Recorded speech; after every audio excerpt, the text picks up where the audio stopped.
This is Bazaar Morning Call. Broadcasting live from the CNBC-TV18 Motilal Oswal studios in Mumbai.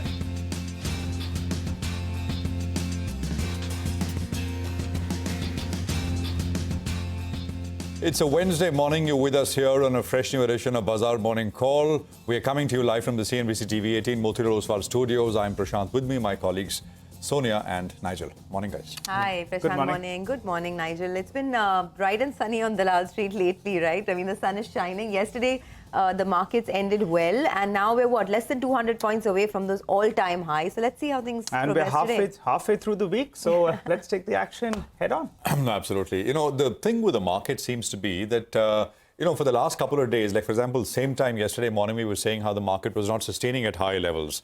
Then we got a bit of a break. But yesterday, we did not get any follow-through on the downside. The market actually jumped.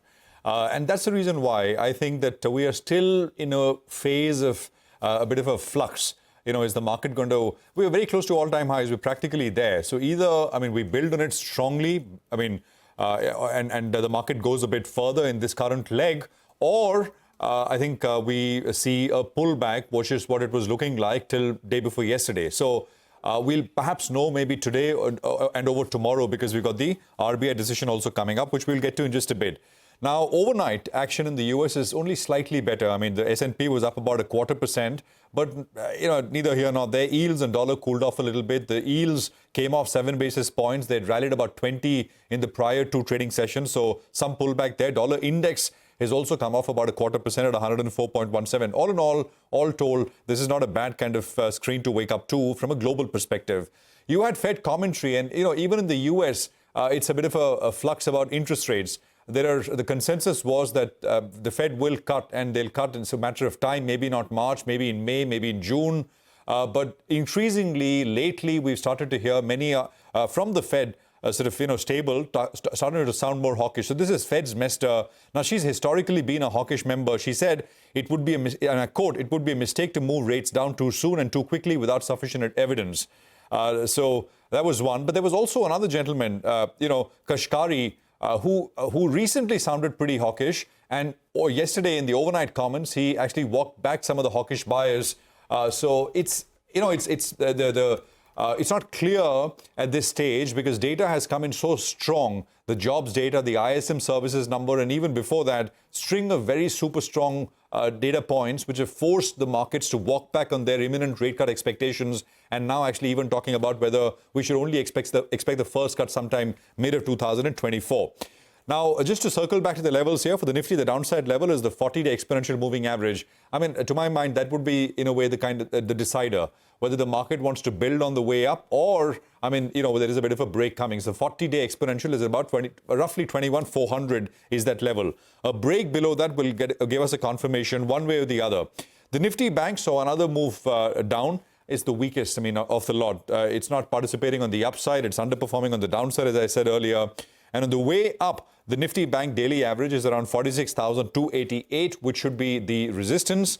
And on the downside, the previous low, which is 45,071, the recent swing low, that's the support. And of course, the big one is 44,429, which to my mind, looking at the price action, at least anything can happen, seems more likely than not that we will revisit once more. We're not very far away from either of those two levels as we look at the Nifty Bank. The GIFT Nifty will come up on your screen, and it'll give us an indication. Another 100 points. So maybe, this is it. In this leg, the market moves higher and does not give up too much to the bears who've been on the prowl, hoping for some pullbacks along the way. Sonia? Oh, absolutely. And, the GIFT Nifty is indicating that the market may get to those, all-time highs. If you just look at the numbers, right, the Nifty is now less than 200 points away from that all-time high of 22,126. So the market trend has been on the upside. Of course, it's been very volatile the last couple of days, no two ways about that. But once again, the buy on dips is working out. Yesterday, you had the Nifty IT index, the Nifty Pharma index, and the auto index all hit record highs. So these are the spaces that are coming back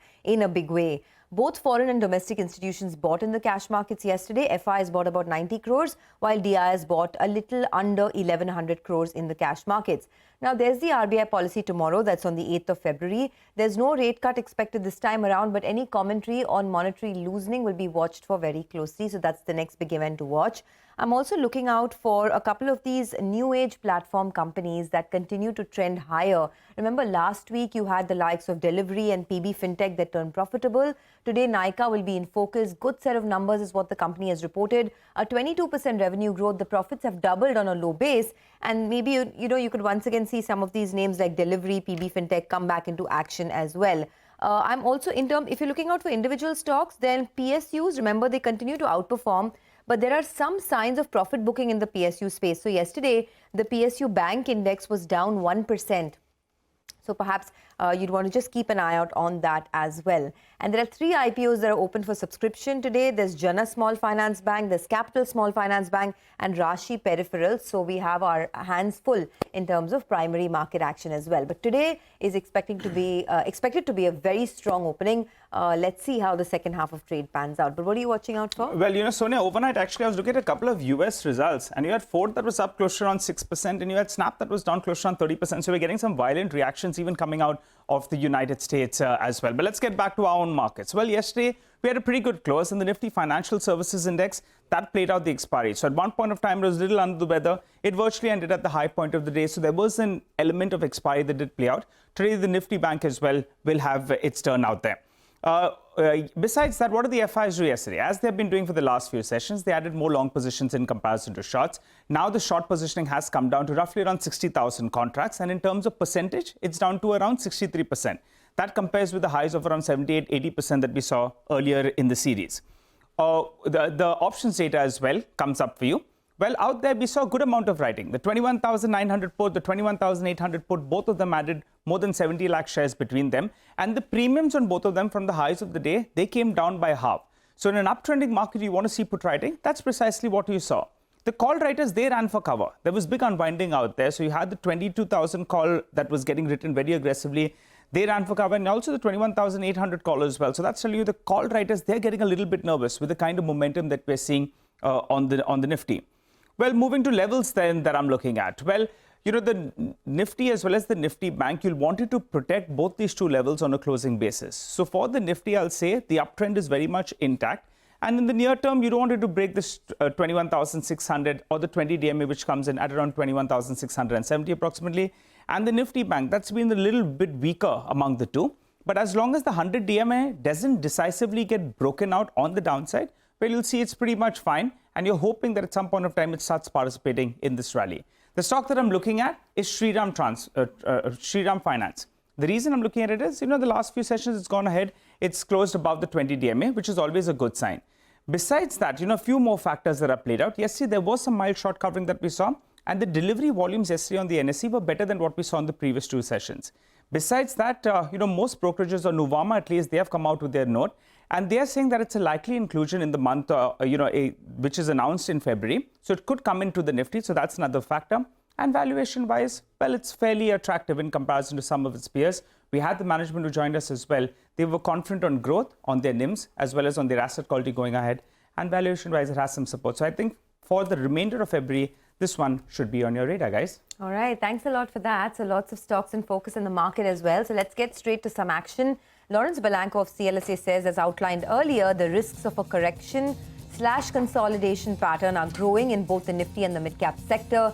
He says since the price momentum divergence at the Jan 16th high, the Nifty has been oscillating around its 20-day moving average, which has resulted in a narrow range between 21,100 and 21,137 and 22,100. So it's a very narrow range that they're looking at. A break below the 50-day moving average would signal a deeper correction unfolding, with the next support seen at 19,743 to 20,196 area, provided by the 200 DMA and the September 2023 high. On the upside, he adds, a break above 22,100 will open the door for a run at the 22,850 to 23,000 area. Well, let's get you some money market views here. Kunal Sudani of Shinhan Bank says expectations of Fed rate cuts began to wane after the US Fed's hawkish hold is justified by a robust jobs report and continuous strong growth in the Q1. He says this has favored yields and dollar index in the last few sessions. He says several other Fed officials will be on the wires during the week. and they may dictate the pace of the US dollar as markets await fresh economic reports. The USD INR 82.9 to the dollar acts as a support, while 83.2 to the dollar is the resistance. All right, and on the bonds, Neeraj Gambhir of Axis Bank says the India 10-year benchmark bond yield retraced part of the move earlier this week after the sharp up move in US yields on the back of strong non-farm payrolls data and higher average hourly earnings. He says rate cut expectations from the Fed were moved back from March to May to June post the data. He says the curve traded with flattening bias as a longer tenor bond saw continued demand from insurance companies. For the rest of the week, Neeraj says markets will take cues from the RBI MPC and the incoming global data, and he expects the 10-year benchmark bond yield to trade in a range of 7.07 to 7.12%. Steve Bryce is Chief Investment Officer, Standard Chartered Wealth Management. He's joining us right now. Steve, good to have you with us here. Thanks for your time.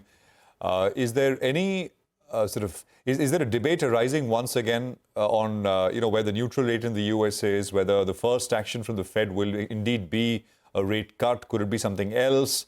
Or is that a settled issue now, Steve? I'm asking because of the string of data that we've got. Yeah, I mean, obviously there's some strength still in the economy, and obviously we're seeing that inflation prices paid component, particularly from the ISM, leading to some concerns that maybe inflation will not come down as quickly as anticipated. So, from our perspective, what we're sort of alluding to is we think that the first rate cut will probably be in June of this year, not in March. We think the disinflation cycle is pretty set. We do need to watch what's obviously going on in the Red Sea. And the impact of the rerouting of trade, both from a growth but also from an inflation perspective.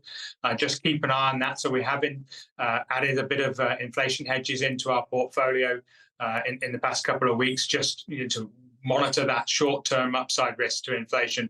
But overall, it does seem very, very likely that the next move is still to the downside for US interest rates. Okay, next move is to the downside for US interest rates. That seems to be the case, Steve, with the Indian interest rates as well. We just don't have clarity on timing, right? We have the RBI policy tomorrow. What is your expectation this time around, and how are you feeling about India in general? Yeah, so from a monetary policy perspective, our sense is that obviously that they'll be unchanged tomorrow and maintain the withdrawal of accommodation stance. Obviously the focus then will switch to the this policy statement thereafter. We've seen the 10-year government bond yield obviously drop quite significantly in the past few weeks. I think the central bank will want to see further progress on inflation coming down before they shift that stance towards looking towards easing policy. But overall, that seems to be the trend around the globe. India doesn't seem to be an exception. Although it might be with a slight lag relative to somewhere like the Fed. Hi, Steve. Good morning. Nigel on this side. Good to see you in after a while. What about the Chinese markets? The economy was in turmoil. Now the markets as well have plunged big time. What's your view out there? You wait for things to settle down out there, or you say, well, valuations are in your favor, so try to allocate some money. How do you look at it? Yeah, so I mean, from our perspective, obviously the market is extremely cheap and is massively oversold. In fact, I was doing an interview on Monday morning with CNBC Asia and talking about the volatility, and the level of questioning was becoming increasingly bearish and pessimistic. And we actually discussed that maybe that's an indicator of a short-term low being put in place. So, we're neutral Chinese equities. We're worried about the fundamentals. The headwinds seem to be very significant from the growth, regulatory, and geopolitical side. But then valuations balance that off, and this extreme pessimism. So, I think to get a very long-term bounce, like a 6 to 12-month bounce in the Chinese stock market, we need to see further policy actions. We probably need to see inflation bottom out and recover. But you could see a 1-2 month recovery from depressed levels and lead to pretty strong performance in the short term. So we balance that out as a neutral allocation within our Asia ex-Japan piece. But we certainly wouldn't be underweight at this stage. All right. Thanks a lot for that. You wouldn't be underweight at this stage. Got it. We'll let you go on that note. We'll slip into a quick break. When we come back from the break, our list of top 10 stocks is lined up. Stay tuned.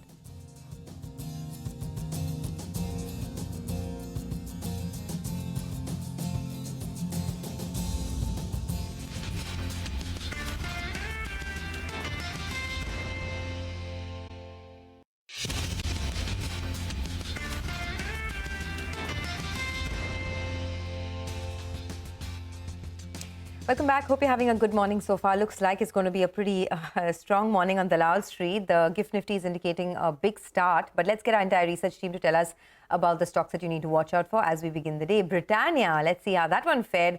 Well, as always, I'm going to ask you, was it a good day, Mangalam? Well, I would call it a Nutri choice, Sonia. The nutritional choice that the company made this time around was they cut prices to boost volumes. And every time you do that, make a nutritional choice, you lose out on taste. So that means realizations were lower. But no problems when it came to EBITDA as well as the net profit. They were largely in line with street expectations. So let's run you through the numbers. Revenues came in at 4,250 crores. The street was working with a number of 4,300 crores.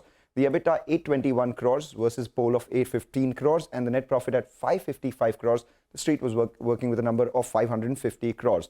Now, here's where the Nutri choice helped the company. Volumes came in at 5.5% as the company took some price cuts.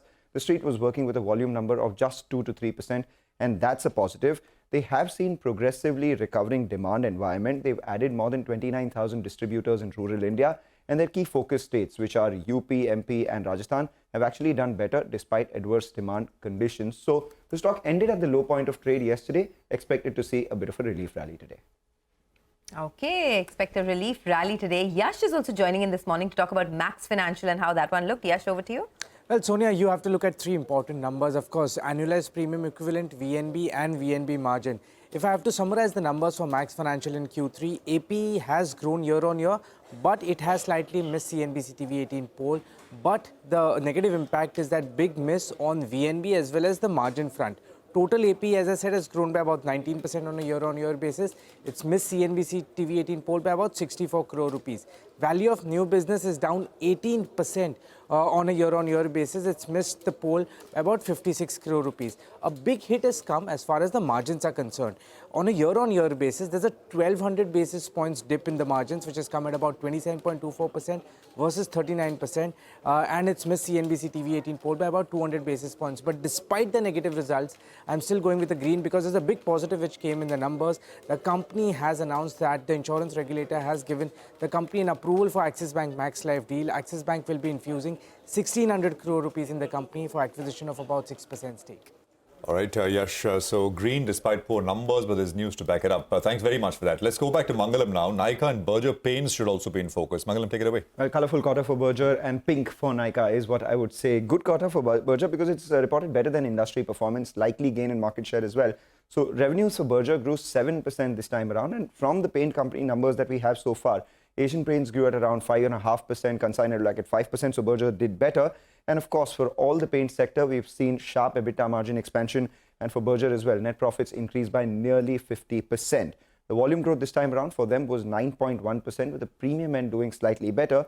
The only fly in the ointment, the company said that going forward, the operating margin may see a little tapered down growth. That's because of the price cuts that the company has again taken to boost volumes itself. For Nykaa, it was a good performance, both year on year and quarter on quarter. And in the last quarter, there were three big drivers. It was one, the festive season, second, the Pink Friday sale, and thirdly, the big Nykaa Land event that the company did, as a result of which revenues grew 22%, EBITDA grew 26%, and on a low base, net profit nearly doubled by about 105% itself.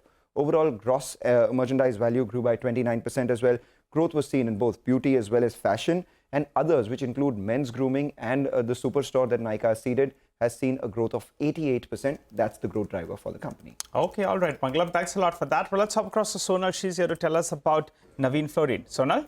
Good morning, Nigel. It was a week set lower than what the poll suggested as well, and on a YOY basis as well. The margins came in at 15.1% versus a poll of 22.3%. On a YOY basis, revenues are down 11%, the EBITDA is down 51%, the operating profit margins are down 1,200 basis points, and the profits are down 27%, and it's a clear miss. The company, however, says for the new CEO, they have shortlisted some candidates, and it is expected to finalize the name very soon. So that is a breather. The business is impacted due to deferment of campaigns. There's no cancellation, so to say, of their contracts. The margins will come back subsequently. Specialty and CDMO recovery is tilted towards second half of FY25. So the recovery will be later than expected. But yes, some commentary on new CEO is a little positive for the company. Okay, now we know why the stock has been under a lot of pressure lately. It's been weak numbers for a while now, and that's something that's reflecting in the stock. But back to Mangalam, he's tracking Radico, Khaitan and Lemon Tree Hotels. Well, this is a space that has been buzzing, booming rather, Have both companies done well this time? Radico's done better than Lemon Tree. I mean, stiff drink out there for Radico Khaitan. 47% jump in the revenues. This is the revenue X excise that I'm talking about. EBITDA jumped by a similar amount as well, led to the margins being stable at around that 12.3% mark. The net profit grew 23%, and that's because the companies, added a new plant to their overall balance sheet, and as a result of which depreciation element was higher. Internals were rather strong. Total volumes grew just 3.7%, but that was because of the popular segment not doing too well. Prestige and above, the higher premium segment grew 20% in volumes, and their contribution to sales increased as well. Add to that, the balance sheet strengthened too. They cut their debt by about 102 crores quarter on quarter. Net debt now stands at 670 crores. For Lemon Tree, actually, the numbers weren't too bad if you look at it on a existing properties basis. But this time around, EBITDA and net profit were impacted by one, planned renovation expenses that the company had undertaken. And secondly, remember in October itself, the Aurika Mumbai property opened. So that aided their expenses, but did not add to their revenue as much. So 24% jump in revenue is what we saw. The EBITDA grew by just about 10% and the net profit declined by 10%. The average revenue per room increased by 10%, but occupancy decreased on a high base. Expect the stock to open in the red, but will soon recover, given the street will see, that going forward, Aurika Mumbai will aid to their revenue and average room rent as well. All right, the hotels, right? I mean, stocks have done very, very well, and we'll have more on this as we go along. Neyveli Lignite, NLC India also reported numbers. Whether we will have the management a little later with us, but let's get the numbers from Vivek first. Vivek, morning.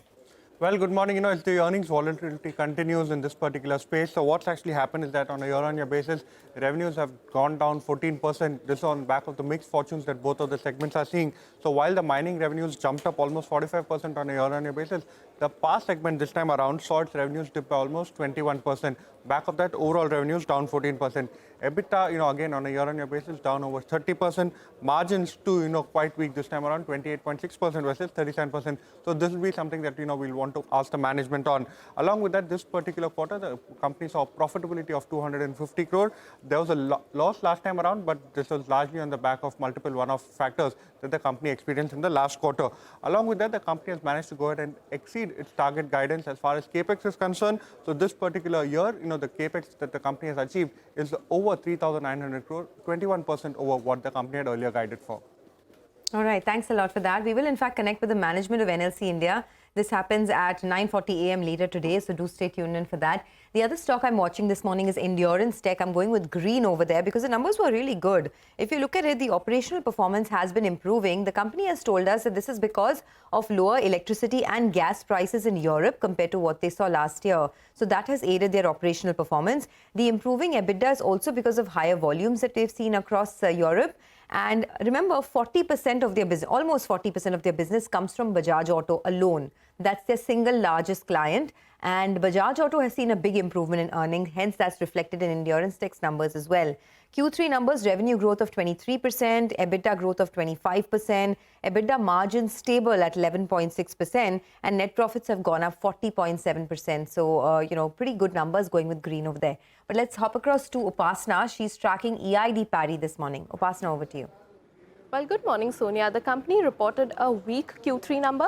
On a consolidated basis, the profit was down nearly about 53% on a YoY basis, while the margins were also under pressure, down about 378 basis points, stood at around 5.4% versus 9.2% on a YoY basis. While the company says that the operating performance of sugar segment, which is the main segment of the company, is impacted by the reduction in the export volumes, which was mainly impacted due to restrictions imposed by the government. Secondly, the distillery segment, the profitability improved, mainly due to the volume benefits that kept flowing from expansion and better realizations.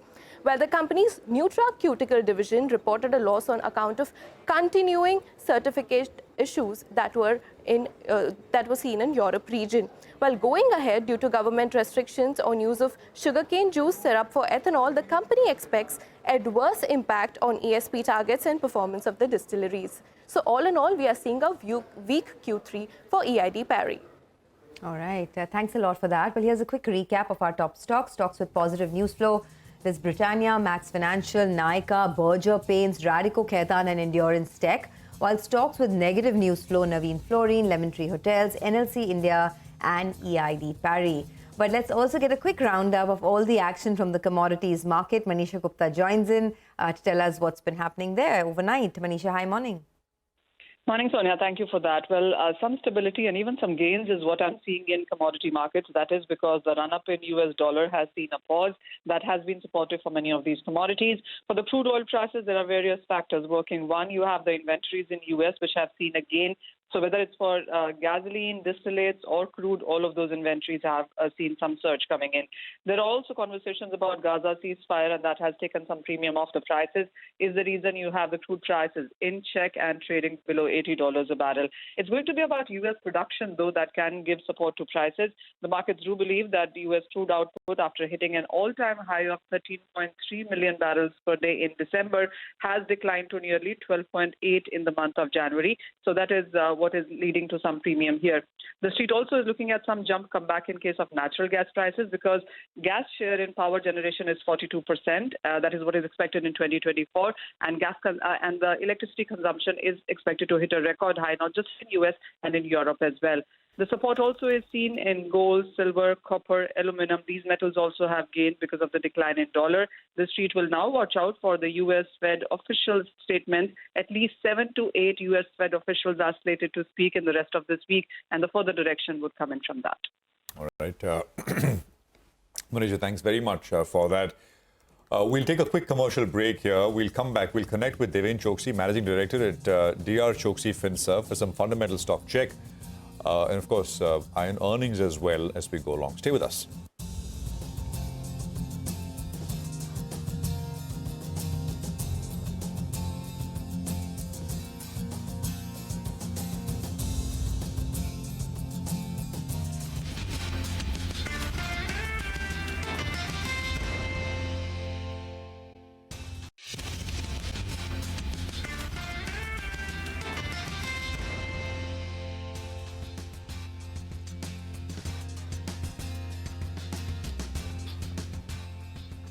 Welcome back. Hope you're having a good morning. Well, the government expects the public sector banks to rake in a profit of more than 1.3 lakh crore rupees in the current financial year. Speaking to my colleague Sapna Das, the Financial Services Secretary, Vivek Joshi said he is optimistic that the sector will witness a similar run in FY25. The Secretary added that if interest rates come down, banks' margins will come under pressure. Let's listen in.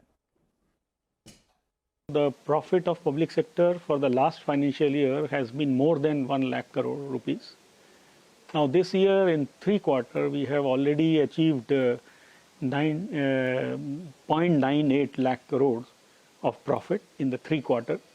So the expectation is that we will breach whatever we have achieved last year, and this year we might go up to 1.3 lakh crore.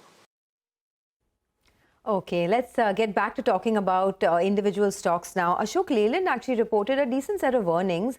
It was the operational performance which was above estimates. The EBITDA surged 40% sequentially. The top line growth, though, has still been on the slower side. About a 2.5% growth is what we got.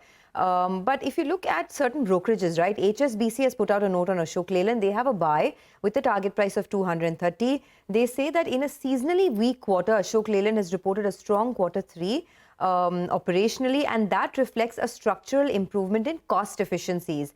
The commercial vehicle industry trend should be stable in the long term, and they expect an FY24 to 27 compounded growth rate of 6%.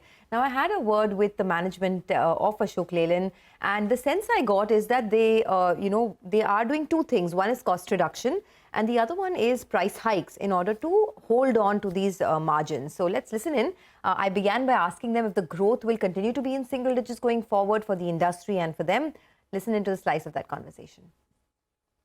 Industry has actually grown pretty well if you look at it, over the last 2 years. You will have to see it in perspective of that. So in the current quarter, you're right, the industry did show that the growth was very, very tepid. But this is also because of a confluence of factors, because you had the post-Navratri season, huge growth base of previous year, and then a new year coming in. So people would possibly prefer, 2024 vehicles. As we move forward, there is an election that's coming up. So there are 2-3 things that we see happening. There could be a short-term flattishness that is happening, but in the medium term, I think the outlook for the industry is pretty positive. Because India continues to be a high growth economy. Even in the latest budget, you've seen more than 11.5 lakh crores being, deployed for, infrastructure. There's a huge growth that is happening in the bus market. India has now become the second largest road network in the world. I think there's a lot of tailwinds which are yet to happen. Okay, so you're saying that in the shorter term, there is flattishness in the commercial vehicle industry, but in the medium term, the outlook is positive. Would you want to put some numbers to that? Do you think we can expect in the medium term perhaps a 10% growth as well? And what is the outlook for FY25? What kind of growth can the industry eke out? Well, I think we'll wait for the year, FY24 to close before we give an outlook for FY25. We believe that in the initial period, especially the first 2-3 months because of the election, I think things could be a little, wait and watch. But immediately after that, we should see growth happening. All right. Mr. Shenu Agarwal, come in on this discussion as well. The thing is that there is a lot of potential, right, in this industry, given the kind of infrastructure boom that we're seeing currently, given the government's boost to this entire sector, especially in the electric vehicle space, where you folks are present in a big way. Just tell us what could be the big triggers for Ashok Leyland, which could contribute to growth over the next 1 to 2 years. All right. See, I think, Sonia, I agree with you. There are a lot of good positive momentum that is behind us. The last peak of the industry was in 2019. And whenever we see a new peak historically, it is 10-12% more than the last peak. And we have not even reached that last peak of FY19 yet. Right. So I think there is huge room for growth in the future. CV industry is very much linked to the overall economic activity of the country, or the GDP growth, which is going very, very strong right now. The projections for future are also very strong, at least for next couple of years. Yeah. So, but if you look at even the micro factors, the strength in the cement, the coal, the steel, the e-commerce, the rural market, which is slightly down, but has all the triggers of getting back. I think everything favors the CV industry in the medium to long run. So we are very confident. I think most of the people, would be surprised by the way this industry can grow or will grow in the future. Okay. Mr. Mahadevan, I want to come to the operational performance, right? Because this time around, year-on-year basis, of course, the operational performance has been pretty good. You've also been growing faster than some of your peers in the space. Do you have any more margin levers? Because I'm asking because now raw material costs have also started to move up a little bit. What do you see as the way forward on the margin front? See, I think there are 3 or 4 things. One is all our adjacent businesses are also growing very well. So this year, if you look at it, the aftermarket, the defense business, the light commercial vehicle business, and even the international business has started to grow. So these are high margin businesses, and you will see that as the years come by, we will actually see a mix change that can improve margin. The second one is we have been persistently raising prices even on the MHCV business all through in all the 3 quarters, and we have already done that in the 4th quarter. While we will continue to pursue growth in the market, grow in market share, we are also ensuring that we are enhancing the margins of the business. As far as the commodity prices are concerned, we'll have to wait and watch whether we can actually see a softening happening in the tail end of Q4. But what is more important is that we have some huge programs running for cost reduction, on the material side, on the distribution side, on the overall overheads. And we believe that this is not something that will stop. We will continue to pursue this, and we would want to enhance the margins even further as we move forward. Mr. Agarwal, I want you to come in on the foray that Ashok Leyland has made in the electric vehicle space. There's lots happening there at the moment. So can you just tell us going forward, what will the growth look like in EVs, and what is the kind of measures that Ashok Leyland is taking in order to grow further in that space? Yeah, we are actually very happy with the kind of work that Ashok Leyland has done, not just recently, but for many years. Actually, Ashok Leyland started working on an electric vehicle about 10, 11 years ago when electric was not even a buzzword in the industry. Yeah, so we created this company called Switch, which is a subsidiary of Ashok Leyland, which is focused on electric buses and electric LCVs. We already have more than 800 electric buses on the roads. We have orders for 1,000 or more than 1,000. We are participating in some of the very new upcoming tenders like PM e-bus Seva. So I think that buses, there is a whole lot of positive momentum, and I think we are very, very well positioned to take advantage of that momentum. On the light commercial vehicle side, also, which is part of the Switch again, we are very, very close to bringing the products to the market. I think it's just a matter of a month or a couple of months, then these products will also see the light of the day. And we already have a MOU signed with our customers up to about 12,000 to 13,000 vehicles. MOUs we have, right? So very soon that will happen. We are also very happy. See, last year in January 2023, we had displayed a host of alternative fuel vehicles in the Auto Expo. And in the recently concluded Bharat Mobility Show, we actually have delivered the first electric truck from Ashok Leyland to a customer. This is the first ever electric trucks commercial sale that we have made. Now, we are, of course, not going to launch electric trucks in a massive manner, but what we are going to do in next few months is to do a lot of customer trials in various applications with very selective customers to be able to prove and mature this technology. So we are very happy. Truck, buses, LCV, we are there in all the segments now, and we will further improve the penetration of this. Okay, so can you tell me what does the growth look like? Just to clarify, you said that you already have more than 800 EV buses currently. You have incremental orders of more than 1,000 EV buses. Does this include the MOU of, no, you've said separately there is an MOU signed of 12,000 to 13,000 buses, right? So totally what is the order book expected to rise to over the next 1 to 2 years? So yeah, so we have 800 buses on the road. We have 1,000 orders for buses that we will execute in the next fiscal year. And then we have 12 to 13,000 vehicles MOU signed for the light commercial vehicles. Yeah, so which we are going to put to the market in next 1 or 2 months. All right. Well, so that was the management of Ashok Leyland. Let's get some analysis going. The Devin Choksi, MD of DR Choksi Finserv, joins us on the show. Hi, Devin. Good morning. Good to see you. When you listened into that chat, what do you make of the stock? Ashok Leyland, I'm reading a report coming in from Jefferies. They have actually downgraded the stock because they are saying that the volumes itself in the trucks market has seen a bit of a degrowth. It's slowed down in this fiscal year and particularly the month of January. Your view on Ashok Leyland, how much of the good news is in the price? Nigel, good morning. In fact, I think this is the time to possibly go significantly overweight on this particular space. In particular, I think companies like Tata Motors and Ashok Leyland. Couple of few points I think which I believe that I think are going to go well. On one side, the commercial vehicle demand is likely to surge because of the new roads, expressways coming up, and at the same time, I think government's initiative of building the integrated corridors. So that is where probably we are likely to see the higher amount of order coming in from the commercial vehicles. More importantly, with the feeder route getting strengthened, I think the light commercial vehicle orders are increasing at the same time. And I think the other space wherein this particular company, Ashok Leyland in particular, which is I think very favorably placed as I see it, is in the area of buses and also the e-buses. E-buses, LCVs, I think are the ones I think which are likely to create the new segment for them. And along with that, the defense part, I think, which we believe, I think, remains extremely convincing for us.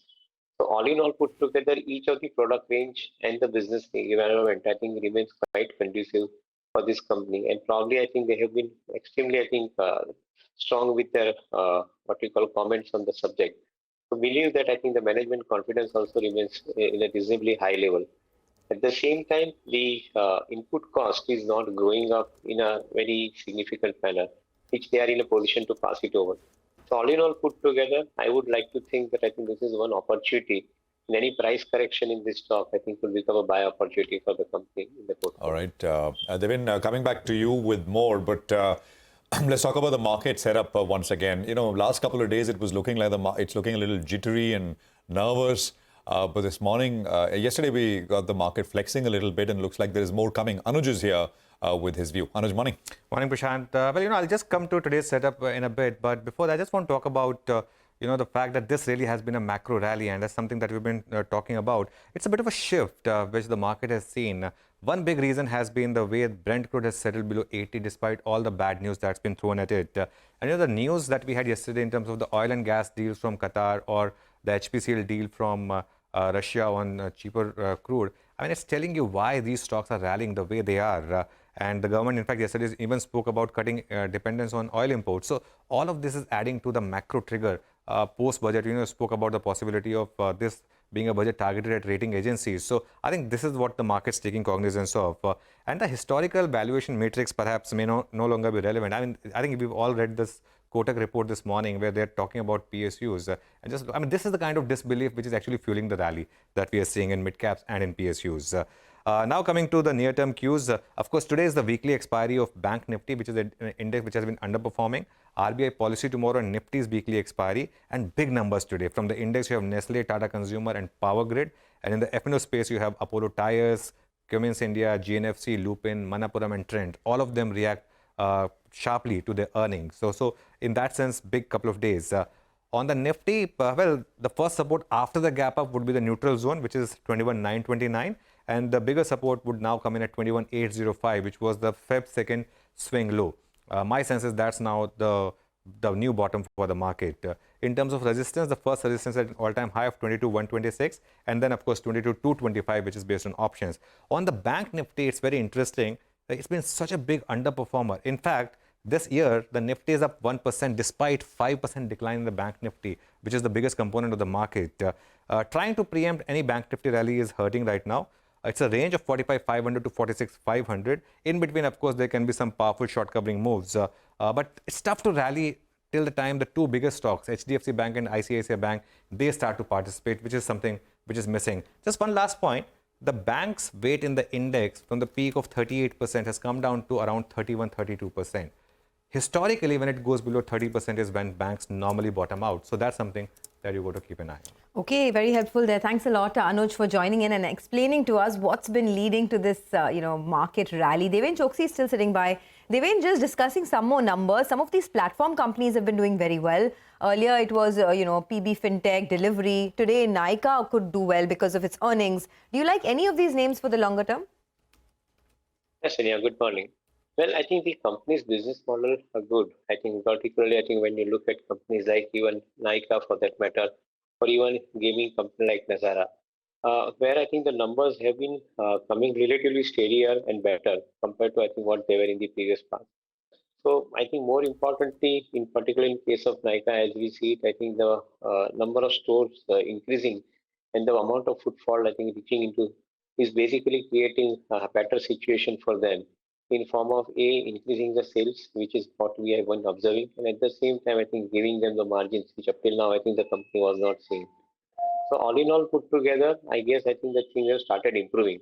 However, the question remains whether I think it is getting reflected in the price. In my viewpoint, I think everything is fully getting reflected in the price.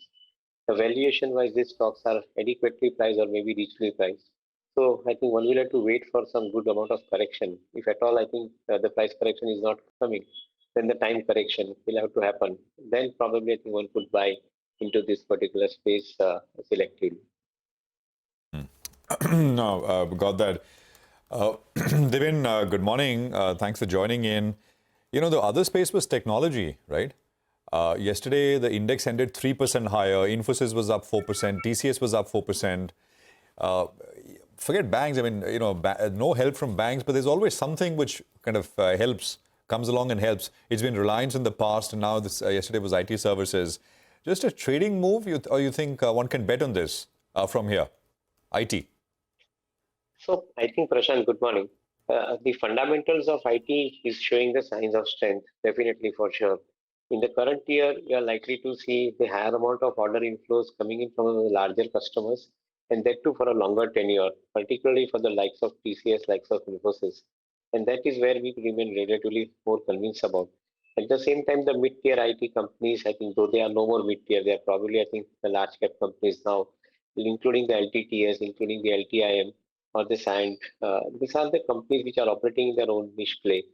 In my viewpoint, I think the index stocks are basically given higher amount of weightage at this point of time by the funds, largely because of the allocation of money going into them, of course. But at the same time, I think what we are observing is that some of the portfolio shifts are taking place, where one has seen, I think, the saturation in some of the sectors. The money is getting shifted into the IT companies, and that's where probably I think you are likely to see this rally continuing. As I had earlier also observed, that IT company holds the potential of giving 15 to 20% kind of an appreciation in a 12 to 15 months time. I guess I think we are on that particular path at this point of time. Okay, let's do one thing. Just stay on with us. We'll come back in a bit. Let's take a quick break. On the other side, we'll be joined by Prakash Gaba and Kush Bora to discuss some technical trends in the market. Do stay tuned in.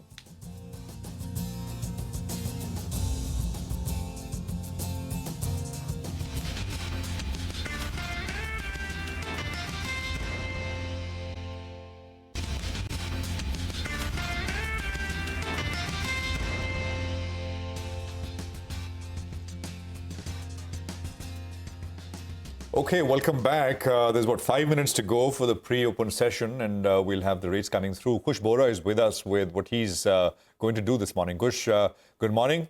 Appreciate you joining in as always. Good to see you. Are we gonna flex higher is the question. And in this leg, there was a bit of a doubt over the last 3-4 days, but yesterday the market moved right back, not giving an inch to those who were looking for a pullback. So will there be more of it, and how can you trade it? On the index first, before we get to stocks. So, Prashant, first of all, very good morning. Well, to answer your question, will we flex, will we move higher? My answer is an unequivocal yes. I am still looking at 22,200 and 22,500 as the next level. Yesterday, the good thing that happened was that the base for the Nifty shifted from 21,600 to 21,800 as the options data suggesting. And if we do sustain above this gap up opening of 22,000 as the GIFT Nifty is suggesting, the 22,200 near-term target becomes very real, and this time around it might be a sustained move and not just a touch and go. Now, on the Bank Nifty, there is pressure evidently, but the silver lining is that if the markets continue to remain higher, then there could be a short covering rally in the Bank Nifty in some of the big names that could propel the Nifty further. For now, Bank Nifty is a play the range kind of a move with 45,000 as the key level on the downside and 46,500 on the upside. All right. Okay, all right. Kush, got that. What about individual stocks? What are you tracking? Fireworks in a lot of names, isn't there? I think a couple of names that will continue to do well. Kirloskar Oil Engines. The stock has seen a very sustained up move, but yesterday saw a very clear breakout. So we're looking at an upside target of 775 on this one and 715 as a support zone, which could act as a stop loss. The other name is Concor. The stock is consolidating, but I think this is a good time to enter before it gets ready for another leg of up move. So 975 is the target that I'm looking at on Concor, and 920 is where I would place my stop loss. Okay, Kush, thanks a lot for that. Those are some stock ideas. Let's slip into a quick break. On the other side, we'll come back with the pre-opening rates. We will also have Harshvardhan Dole of IIFL to give us his call on the oil and gas space. Stay tuned.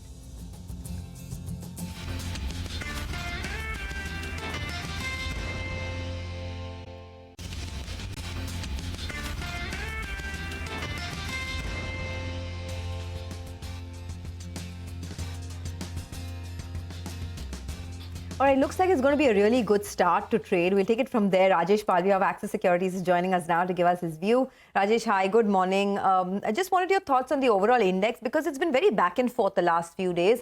But do you think we're going to take out those all-time highs? And what are the stocks that you're looking at today? Good morning, Sonia. Yeah, it looks like to be, yes, we are going to take out this all-time high in the continuation of this up move. Very strong buying action in the previous day for Nifty. Long built-up setup was there.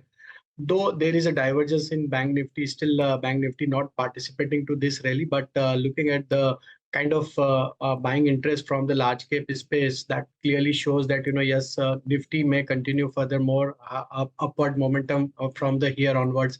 We expect this rally can extend towards 22,200 to 22,300 in this continuation of this up move. Put base has already shifted higher. 21,700, 21,800 has attracted more put writing. So that clearly shows that, base has already shifted higher. And in the previous session, we have seen that, most of the call writers have covered their position from 21,900, even 22,000 strikes. So I think we may continue further more upside in the today's session. So to play this up move, one can go long in 21,950 call option, which was closed at around 107 rupees. Keep your stop loss at around 75 rupees, and possibly we can see a target towards 155 to 165 for this call option. For Bank Nifty, the immediate challenging level on the higher side is placed at around 45,800, 850 zone. If we take out those levels, then there would be a short covering rally in the Bank Nifty, and then possibly we can see at levels towards 46,000, 46,200 for Bank Nifty. So at this moment, 45,800, 850 levels to be watched on a closely. If we take out, yes, there could be a short covering action. On the downside, 45,500 is the immediate support area for Bank Nifty. On stocks front, we believe that metal space can continue further more upside. We have seen very strong buying action in previous session. Tata Steel is our preferred choice from those metal space. Short covering was there. Looking at the structure, there is a possibility that a stock may continue further more upside towards 155 to 160 in the continuation of this up move. One can buy Tata Steel with stop loss of 139. The second stock we like from the insurance space. Most of the insurance stocks have done well. SBI Life is looking very attractive, very strong buying action in previous session. Looking at the technical structure, we expect that this momentum can extend further. 1500 to 1520 is next target we are projecting, and one can buy with stop loss of 1445. And the third stock is from IT space. The clear outperformance in HCL Tech. So we believe that HCL Tech can be a good buy at this current level. Possibly stock can exhibit good amount of rally in the continuation of this up move. 1670, 1680 is the possible target we can see in the near term. So one can buy HCL Tech with stop loss of 1590. Okay, all right. Thanks a lot, Rajesh, for that. Let's focus on the oil and gas space now. Yesterday, the oil marketing companies hit fresh highs, fresh 52-week highs. So that space has really been booming. Apart from that, Petronet LNG has also executed a long-term LNG contract with Qatar Energy. To discuss about these developments, Harshvardhan Dole of IIFL joins in. We also have the India Energy Week, which is currently underway. So all of these companies are in focus. Harsh, thanks a lot for joining us. Oil marketing companies, right? I wanted to start with that. That entire pocket is at record highs. How are the valuations looking right now? Do you see both, an upside on growth as well as on valuations? Hi, good morning. I think if you were to look at from an earnings perspective, the macro environment is so supportive that for the next maybe 12 to 18 months, the volatility in earnings, all the three companies will materially come down. And that's mainly because the GRM volatility will come down, oil will be fairly stable, and the pressure to pass on these fluctuations will no longer exist. And typically what we have seen is in such benign environment, OMCs tend to deliver very stable QOQ robust performance. So even if I assume that this year was a supernormal year, whereby OMCs are recouping some of these losses that they encountered in FY23, FY24 and 25 will be a phenomenal year in terms of cash flow generation. And relative to the ROEs, cash flow profile, and the stability in earnings, valuations, despite the run-up, are very cheap. And to that extent, we are hugely bullish on the entire downstream, particularly on the OMC side. I mean, let's pick case of BPCL, which is our top pick. In the base case, we are looking at anywhere between 65 to 70 rupees of consolidated EPS next year. And the stock is still cheap at, say, 7 to 8 times if you strip out the embedded value. In peak, BPCL typically has traded anywhere between 10 and 12 times in terms of PE. So you can imagine what kind of run-up stocks can further give up. I got it. BPCL is a top pick. Got that. And I mean, of course, congratulations. The stocks have done so well. I'm not sure when you initiated, but they at any point, even 2 weeks back, 3 weeks back, longer, I mean, even higher, we've seen larger upsides. Harsh, what has changed though, fundamentally, in two or three lines? Is it the market's willingness to assign a higher P multiple to these names, or is it an assumption that oil prices will stay benign for the foreseeable future? Because government's pricing policy has been pretty stable. I mean, for years now, it's not been very much change. Marketing margins have been a little volatile. So really, what has changed here? So to answer in short, one, stability in oil prices, and B, firm support from the government. I mean, even today, the petroleum minister has come out in public and saying that, the scope for fuel price cut does not exist because OMCs need some time to recoup. But these are the measures which boost confidence, particularly from the investor side. All right. Hi, Harsh. Good morning. Good to see you. Well, Petronet LNG, they have executed that long-term contract for purchase of 7.5 MMTPA LNG with Qatar Energy. How do you read this deal for them? Yesterday, the stock was up and about. Tell us more. So to be very honest, it was expected that even Qatar is very keen to maintain market share of molecules in India, and they couldn't get a better buyer than Petronet LNG. So when we valued the Petronet LNG, it was assumed that they will be able to sign a contract at much better terms. And to that extent, the development is broadly in sync with what most of the investors were expecting. It definitely improves growth visibility beyond FY27. But that was largely in when we did our DCF analysis.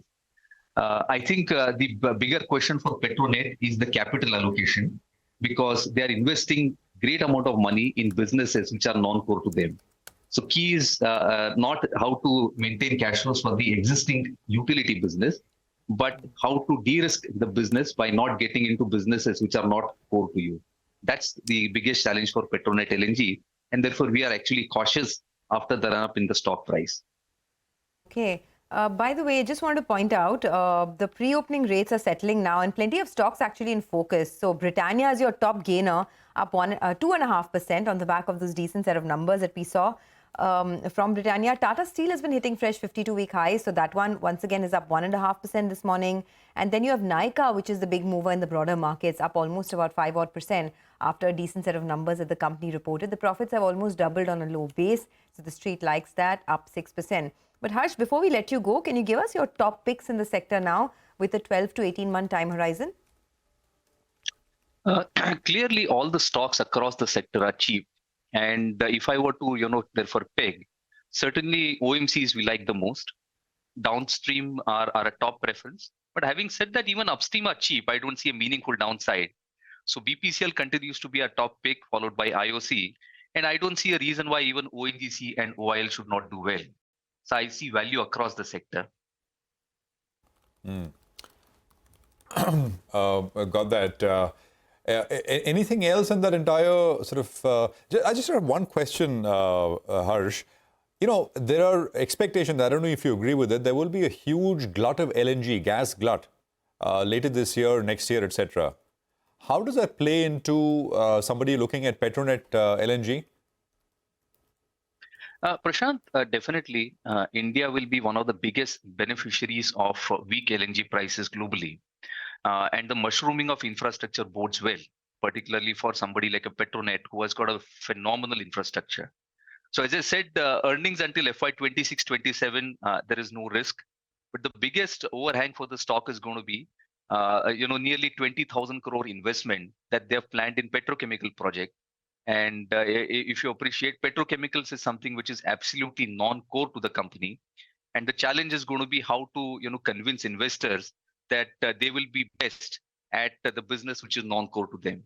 So in my opinion, one should be slightly cautious at the current market price. I will not go overboard basis what is happening based on macro trends. All right, Harsh, we'll leave it at that. Thanks a lot for joining in and giving us your views. So OMCs are the top picks for the oil for IIFL, despite the kind of rally that we've already seen. But plenty of stocks in focus. Yash is joining in to tell us about Max Financial Services. Yash, over to you. Well, the company reported its Q3 numbers yesterday post-market. The numbers look weak. As far as AP is concerned, the total annualized premium equivalent, it has grown at about 19% on a year-on-year basis. But again, a slight miss when compared to CNBC-TV18 poll of about 64 crore miss, to be specific. Value of new business, that has contracted by 18%. Again, missed our poll by about 56 crore rupees. margins, there was, the big negative impact which was seen. It was down to about 27.24% versus 39.27%, so about 1,200 basis points dip as far as the margin is concerned. It's missed our poll by about 200 basis points. But despite, the weak numbers, the stock could still move up today. And that's because the big update that came on Axis Bank Max Life transaction. The company has informed the exchanges that the insurance regulator IRDAI has approved the second tranche of this transaction between Axis Bank and Max Life, under which Axis Bank would be acquiring another 6% stake in Max Life Insurance, taking its total stake in the company to about 19%. Now, we've been pointing out for quite some time that this second part of the transaction is happening at a premium to the first part. The first part of the transaction happened at 32 rupees a share. This one's happening at about 113 rupees per share. Axis Bank would be infusing about 1,600 crore rupees in the company against about 6% stake that it would be acquiring. Oh. All right, Yash, thanks very much for that. Well, new age companies, they've been turning around, and both operationally and, of course, stock performance-wise as well. Mangalam is here with the latest. Mangalam. Well, I'm looking at Nykaa and delivery. Nykaa, because I just said, the numbers were really good performance both year on year and quarter on quarter. The net profit doubled on a low base as well. There are a couple of brokerage calls. Morgan Stanley has an overweight trading with a target of 190 rupees per share. They say that the EBITDA margins were slightly lower versus their estimates, and that's largely because of incremental ESOP expenses and lower ad income, but that should correct going forward. Jefferies too has a buy call with a target of 210. They said that fashion segment surprised positively on both growth as well as profitability. The other new age company, Delivery, remember, turned profitable for the first time in the third quarter. Macquarie's had an outperform call. They've made it their marquee buy with a target which is raised to 560 rupees per share, because they call it a cost leader in a complex tech-intensive business, and they expect that the large e-com growth runway that India has, Delivery will benefit from that. In fact, they forecasted 20% revenue CAGR for the next 10 years for the company, and they expect net profit break-even for a full-year basis in FY25 itself. All right, thanks a lot, Mangalam, for that. Looks like it's going to be a strong opening for the market, guys. 115 points in the green for the Nifty, and lots of big triggers, right? There's the macro trigger tomorrow. Overall as well, global cues have been good. Looks like we're going to get to that 22,000 mark. Well, and the mid-cap index almost at 50,000, just 1.5% or so. I think we've got the open right on your screen. 22,040 is where the Nifty is started at. So the first rate's coming up on our screens, and the Nifty Bank is the next one, which should be up 100 plus points is what you have. So pretty much in line with what the GIFT Nifty was indicating. And this is a good start. By all counts, 22,044 is where the Nifty is coming up at. The Nifty Bank, by the way, is also starting higher. So 0.5% plus on the Nifty Bank at this point. 46,000, by the way, on the Nifty Bank. These are the opening rates which are coming through. And maybe just to look at the Nifty IT index, which was the big reason for the market up move yesterday. It's starting flat, not very much at all. So first rates on the indices. But Sonia is across on the big wall with more. Sonia. Well, thanks a lot for that. Let's take it straight to individual stocks, right? I think Britannia was really the stock in pre-opening that had the big move post its numbers. So Britannia, the first tick is up almost about 2%. We were talking about how some of these names like Tata Steel have been hitting fresh 52-week highs. By the way, the Nifty mid-cap index is now at a fresh record high. So that's been really the space to look at in the last couple of days. Mid-cap index at a fresh record high. Apart from that, getting back to individual stocks, many of these names, the Nifty IT index has been at a record high. So Infosys, TCS have been hitting fresh highs. Let's see if there's any follow-on buying. The IT index is in the green, but names like Infosys and TCS is seeing some follow-on buying, up about 0.3%. Tata Steel hit a fresh 52-week high yesterday as well. Maybe some follow-on buying there. Let's have a look at that stock. There you have it, up almost about 0.5%. Oil marketing companies have also been at fresh record highs. BPCL, HPCL, IOC. And this morning, the analyst was telling us how at IIFL, how that is their favorite space to be in. So BPCL continues to see follow-on buying, IOC as well, up almost about 3% odd. Some result reactions that we're looking at this morning. Nykaa is up almost about 5% odd after a very good set of numbers. In fact, the profits have doubled on the back of a low base. The revenue growth has been in excess of 20%. So Nykaa is looking pretty good. Apart from that, you've also had the other platform companies, right? Delivery, PB Fintech, etc., that have also been reporting good numbers. So those stocks, maybe some follow-on buying. Delivery is up another 1.5%, while PB Fintech just giving up its gains a little bit. Max Financial up about 3.5% on the back of its numbers. The volumes are also picking up in Max Financial this morning. On the downside, you'd want to take a look at Naveen Fluorine because the stock has been at a fresh 52-week low for a very long time. And this time, as Sonal was telling us, numbers are very weak. So Naveen Fluorine down about 1.5%. And some more in the broader markets include names like Endurance Tech, where the numbers were very strong, largely led by a recovery in Europe because of lower gas prices. So Endurance Tech is up almost about 0.6%. So lots of earnings impact is what you're seeing. Names like JB Chemicals, V-Mart, etc. also reacting to their numbers in the broader markets. Otherwise, it's a strong opening. The Nifty is up 100 points right now. The Nifty Bank is leading from the front this morning, up 300 odd points. Back to you guys. All right. Thanks a lot for that, Sonia. Well, Paytm is a stock that's been wobbly in the last few days. It's still a fourth of what it was at its IPO price. The stock, though, is up close around 5% as we speak. So there is some bottom fishing being seen on that one with big volumes. Aptus, housing, I think we should pull up that stock. There's a massive block that's taken place just in the first couple of minutes. Big volume spike. I think there was a large change of hands out there. So that one should be on your radar. Now the stock is more or less flattish as we speak. Stocks reacting to their numbers. You have Nykaa. Well, that stock is up and about. It's up close to around 5%. So big move out there. Zaggle, post its numbers. That as well is up more than 5% the last time I checked. EIH is seeing a big up move, in today's trading session. So EIH as well should come up for you on the screen. Balaji Telefilms, one of those stocks with massive volumes, that's up more than 15% in today's trading session. So keep an eye out on that one as well. And BLS e-services listed yesterday with solid gains. Today as well, in the first few minutes, there was big volume out there and the stock had popped up. It's up another 7% as we speak. Big up move on that one as well. And Azad Engineering, one of those stocks that has already seen a big rally in the last 1 month or so. Out there, you had the EBITDA number that came in high by close to around 85%. It was much better than ICICI Securities' estimate. So that one's up close to around 6.5%. And margins have jumped up to around 37%. On the downside, you have EID Perry that's seeing some selling. IOL Chemicals, that's another stock that's lower in trade. So some of them are reacting to their numbers. And Sirma is down close to around 10%. In pre-open, the stock was down close to 10%. Pull up Sirma up for you on the screen. And add to the list another stock, GSFC. So quite a few stocks moving around. Some big outsized reactions, both on the positive as well as on the negative side. All right. So 100 plus points is what you have on the Nifty right now after all of the move that we've seen. Paytm, by the way, from the day's low yesterday, I think is up 150 rupees. Now that's a large, neat move that we've seen on Paytm from the absolute lows coming through. Now, a few other names. Inox India is the third largest volume-led gainer with a 4% pop right now. Zaggle reported numbers. It's a fairly recent listing. Stocks up 12%, 258 on Zaggle. We mentioned EIH. So, lots of sort of chatter around how valuations is compared to Indian hotels, etc., is much cheaper. And, of course, it's a play in the hospitality space. Action Construction Equipment, the crane company, 5% higher. Stocks at about 1,040. It's got decent-sized volumes at this point. The JB we briefly alluded to, 5% on JB Chemicals. There is Gensol, which is up 7%. I mean, stocks been moving circuit to circuit for so many days now.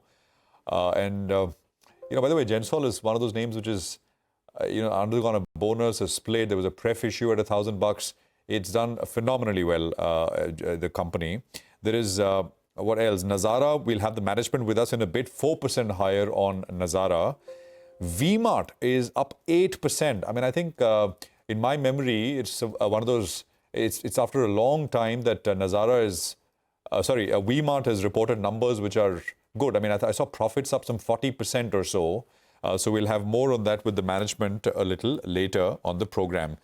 Market breadth is almost 5:1 in favor of gainers right now. A few names on the downside. I think some of these PSU names are seeing some pullbacks. HP is down 3%. This is only the starting rates. It's got large volumes. Petronet had a 6% move yesterday. Petronet is down about 2%. There is NLC India, which reported numbers. It's down about 3.5%.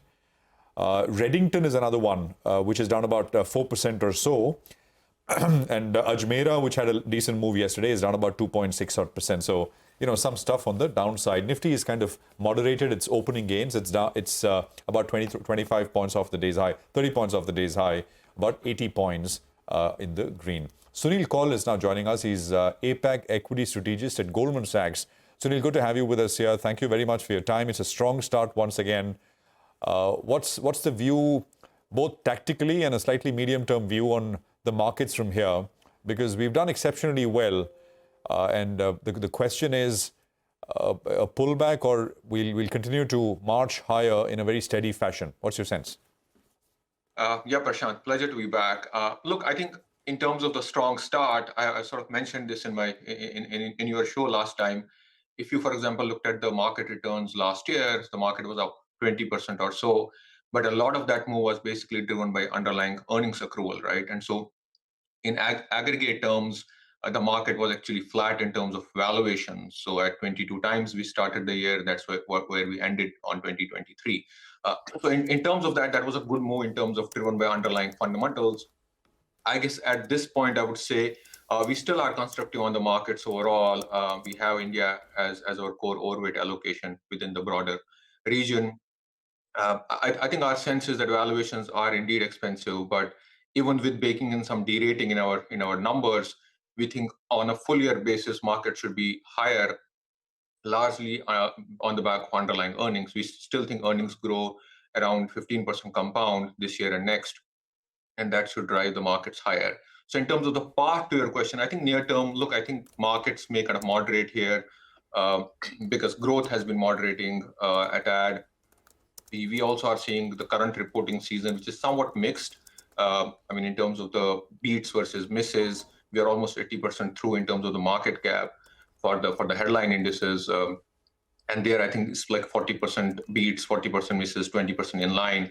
But more concerning is the fact that a lot of the numbers are kind of much more driven by margin expansion as opposed to volume growth. And so only 15% of the stocks have actually beaten on revenues as opposed to 40 plus beating on margins, right? So it does seem like earnings on the margin are a bit mixed. And so our base case is markets sort of consolidate here until probably sort of second quarter into the elections, and then post-elections, you start to see markets moving higher. But I think on a full year basis, still very optimistic. Think markets should be higher, 8 to 10% returns overall for the markets.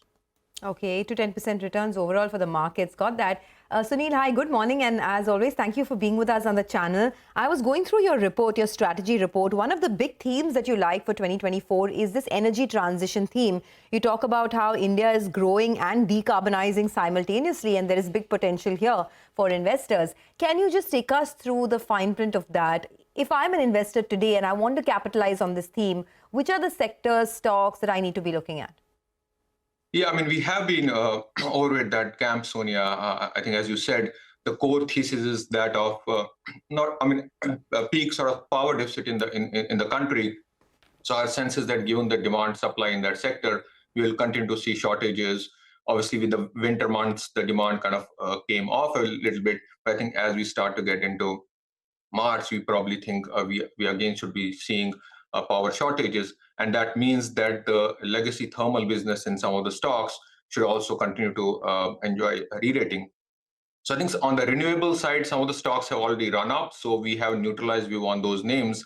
But from the core utilities and power sector, especially on the legacy thermal business, we continue to be positive on those names. So I think utilities is one of the core overweight sectors we have in India.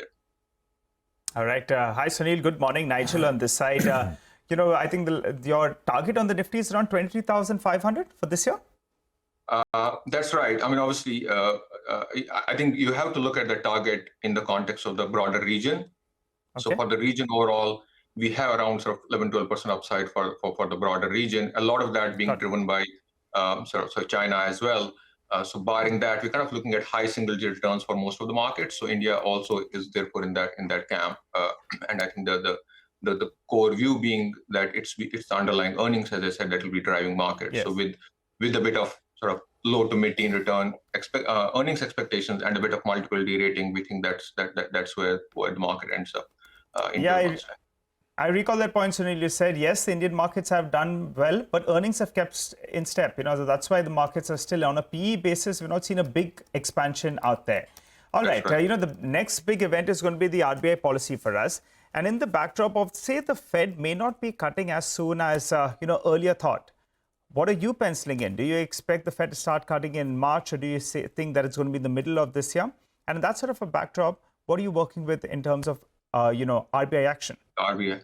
Yeah, look, I think on the Fed call after the FOMC last week, we also pushed back our Fed first rate cut expectations from March to May. So we are now kind of looking at 5 rate cuts for 2024 overall. So 4 25 basis points sequentially and till September, and then the final cut in the month of December. So for Fed. For RBI, which by the way should be sort of positive for markets in general. I think if you go back to Fed rate cutting cycles, in general, most Asian markets on a 1 to 3 month basis after the Fed starts cutting tend to generate positive returns. So I think that should be positive overall for the markets.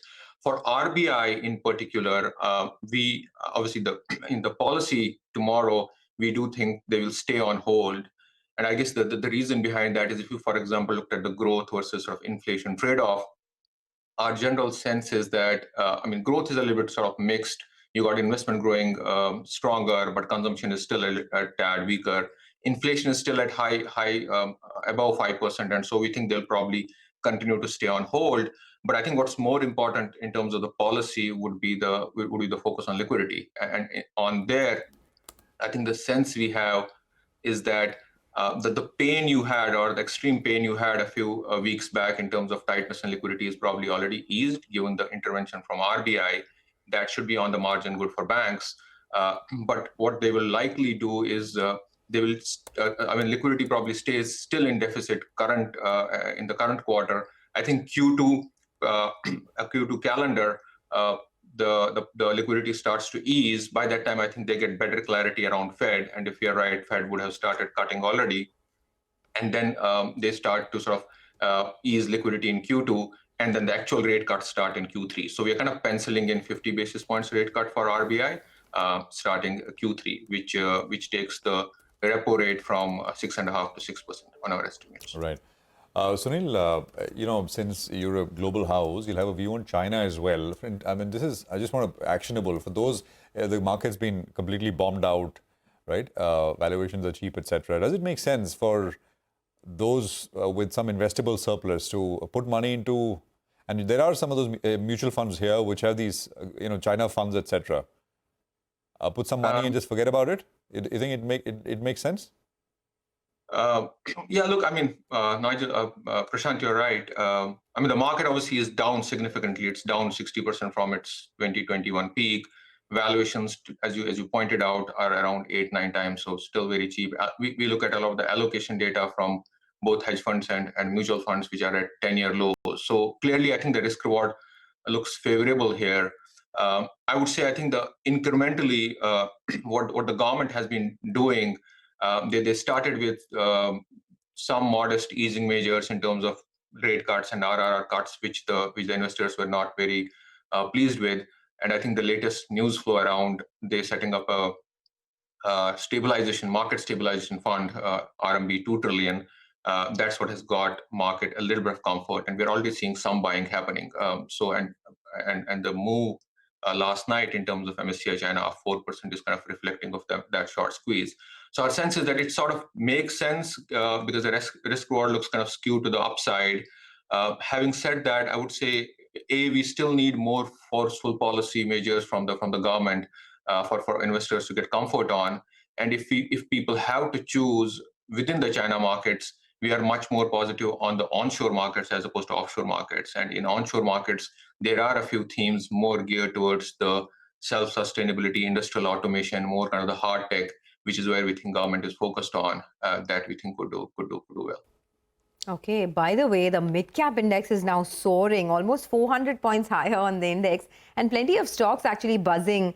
Inox India, we've been talking about that ad nauseum, 1,050 now on that stock. Remember, the issue price, the IPO price of Inox India was 660 rupees a share. So it's been a big mover. Of course, it listed itself at 950, and since then it came off a little bit, but now at a fresh high there, 1,050 on Inox India doing pretty well. Paytm is up almost about 10 odd percent, so don't lose sight of that. And something like EIH is up almost 16%, so big moves there.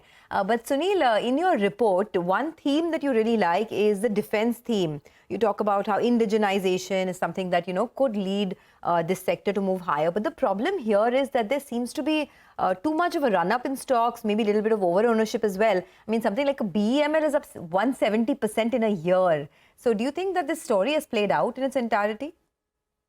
Yeah, Sonia, I mean, that's a good question. Let me step back a little bit on the broader sectors. Look, I think if you look at the medium-term themes, some of these, whether you call some of the Make in India PLI stocks, some of the industrial names there, some of the defense names, you're right. I mean, these are longer-term themes we still like and we have extensively written about. In the near term, some of these themes have done fairly well. And so maybe sort of market takes a pause here.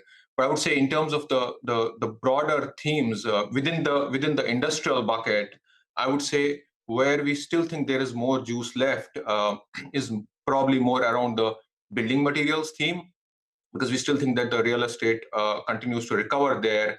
Obviously, the real estate stocks themselves have priced some of that already in. But if you look at the broader building material themes, for example, in terms of sort of adhesives and pipes and laminates and plywoods and all of that, that's a theme, for example, which hasn't been sort of fully priced, and we think there could be some more upside there. But I think to your original question in terms of defense and some of the other sort of industrial names, we do think with a bit of capex, new fresh infra kind of slowing down here and run up in those names, they could probably take a bit of breather in the near term. Okay, Sunil, we'll leave it at that. Thank you for discussing all of your themes with us and your target on the index as well. It was a infotainment, as we call it, right? Information, but entertaining as well. Thanks for being with us on the channel. Well, that is the word coming in from Goldman Sachs. But let's get back to the market now. Almost at 22,000, come off a little bit from the highs, but the mid-cap end of trade is doing pretty well, 300 points higher. Let's talk about TTK Prestige. Q3 was a steady quarter for the company. The margins were flat sequentially. Domestic sales growth is in single digits, although the export sales are up 21%. TT Jagannathan, the chairman of TTK Prestige, joins us now to talk about that. Mr. Jagannathan, good morning. Thanks a lot for joining in. Last month when we spoke, actually in December when we spoke to you, you said that Q3 is better than Q2, but not extremely strong, and you hope to end the year flat, the year FY24. Any change that has taken place since then? Has demand come back, or is it still the same? Actually, demand fell off in December steeply from October, November. So what we expected double-digit growth in the third quarter, we landed up only with about 6.3%. And demand is still very tight. Okay, demand is very tight, you said, right? So this 5% domestic sales growth is what you saw in Q3. You think there's any scope of getting to double digit, or is it unlikely in Q4? It's unlikely in Q4.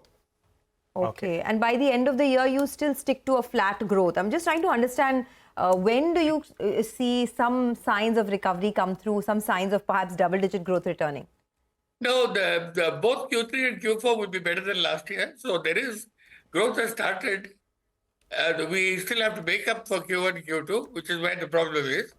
But it's looking good. It's not looking as bad it was in Q1 and Q2. What is the reason, Mr. Jagannathan, for demand, as you said, falling steeply? What happened? I mean, are there any reasons? We believe, and I'm not an economist, but we believe that the discretionary spend has moved off to travel. So luggage, hotels, airlines are all booming. After 2 years of COVID, people have... we had a great time in COVID because people were stuck at home and they bought a lot of cookware. Now, the reverse is happening. They're traveling, they're eating out. So the share of wallet for our business has dropped. It will come back. It is all cycles. Got it. All right. Hi, Mr. Jagannathan. Good to hear your optimism. So for this year, you're saying you'll end flattish, right, in terms of revenues? For 9 months, is a bit of a degrowth. For the year, though, you're saying flattish revenues, correct? Yes. Okay. And how does FY25 shape up from here on, since you're going to have a more or less flattish year and hopefully demand comes back? And also, what does it mean in terms of margins? Earlier, you were guiding for margins, I think, in the vicinity of around 14 to 16%. That's not yet achieved. Margin. We have not sacrificed our margin. We have not bought sales. Right. We're maintaining our margin. We are looking at a reasonable growth for FY25. Nothing dramatic. Probably high single digits. Okay. And we'll maintain our margins. Okay. You know, sir, but when we had spoken the last time, you were indicating a rough range for the margins of around 15 to around 17%. I think as of the 9 months, you're almost at that 15% odd mark. So Yes. from here on, what is the margin trajectory? We get that high single-digit growth for FY25, but are there levels in place to improve even in terms of margins? I doubt that. I think if you maintain 15%, I'll be happy. Got it. Okay, maintain 15% margins. I just want to come back to the earlier point you were making. It's interesting, right? You say that the share of the wallet has decreased because discretionary spending has moved to perhaps luxury, travel, luggage, etc. But then what gives you the confidence that things will come back so soon? What if this is a secular story for the next couple of years? I have been in the business for 50 years and I've seen several cycles. These things come and go. They will.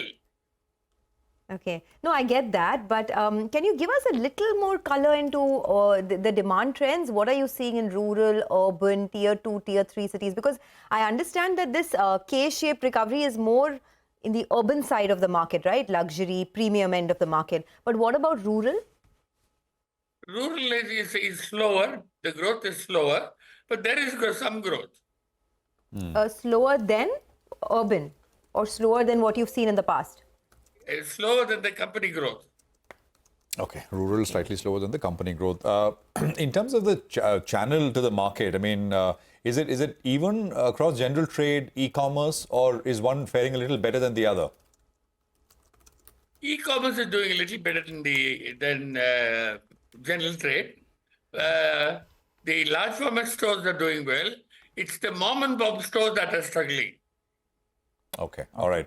I was also reading that has sort of smaller sort of regional players in terms of competition, has that intensity increased a little bit as raw material prices have come off? Mr. Jagannathan, have you seen that? No, if you look at our peers for the quarter, we've outbeaten all of them, and we're not worried about smaller players. Okay, all right. What about the exports market, sir? By the end of this year, you think you get to that 100 crore mark? Easily. Okay. And what about next year?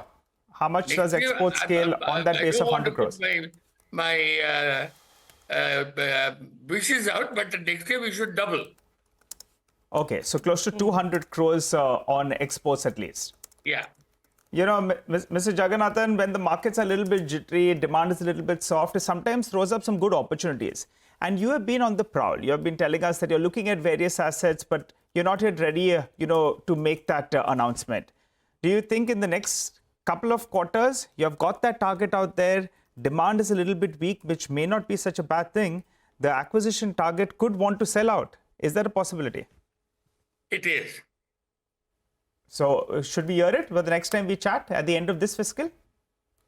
I doubt that. I doubt that. Things don't happen overnight. And the target, I think, was around 500 to 100 crores of revenues, right? Yes. 500 to 1,000 crores of revenues. Got it. Yes. So sometime in the first half of next fiscal, not overnight, but we are giving you 2.5 quarters. You think it'll close out? I am not committing. Okay, interested buyer, but not committing. So hopefully we'll hear about it soon, right? Sooner rather than later. But we had...